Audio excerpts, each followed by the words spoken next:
Au moment d'engager la discussion des prétentions salariales avec le recruteur, il y a plusieurs règles à respecter afin d'avoir une discussion saine et professionnelle. Mister Bilingue vous explique aujourd'hui comment aborder cette question parfois un peu délicate.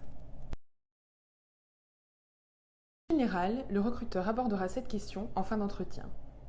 Au cas où il ne l'ait pas fait, vous avez le droit de vous-même poser la question. Néanmoins, faites bien attention à ne pas poser la question dès le début de l'entretien, cela pourrait être vu comme un manque de tact et de professionnalisme. Premier point, abordez votre salaire en brut et annuel. Le salaire brut est le salaire que vous percevez avant que les cotisations sociales et fiscales ne soient déduites. Deuxième point, vous pouvez par exemple donner un chiffre, puis poser une question à votre recruteur afin de lancer une négociation.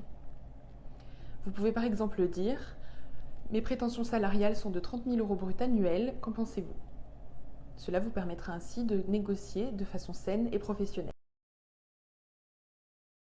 Aussi, n'oubliez pas de considérer les primes et les avantages inhérents à votre poste. Vous allez négocier votre rémunération de façon globale. Enfin, vous pouvez proposer une fourchette de salaire à votre recruteur. Cela vous permettra de rester plus crédible, mais également d'argumenter. Il y a également 4 points à éviter lorsqu'il s'agit de salaire en entretien. Première erreur à éviter, ne pas répondre à la question. Cela pourrait être très mal vu par le recruteur, il pourrait penser que vous êtes mal préparé ou que vous ne savez pas ce que vous valez et que vous manquez de confiance. Il ne faut donc pas hésiter à répondre. Si la question est abordée de façon saine, cela ne peut que jouer en votre faveur.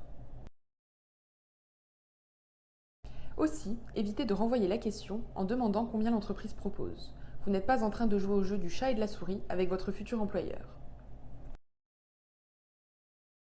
Troisième point à éviter, ne tournez pas autour du pot sans argument objectif.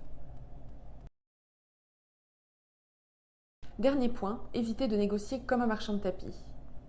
Vous avez des prétentions salariales, mais sachez que le recruteur a également un budget à tenir. Vous savez désormais tout sur comment aborder la question du salaire en entretien d'embauche. Si vous avez besoin d'autres conseils sur la recherche d'emploi, n'hésitez pas à aller consulter notre blog.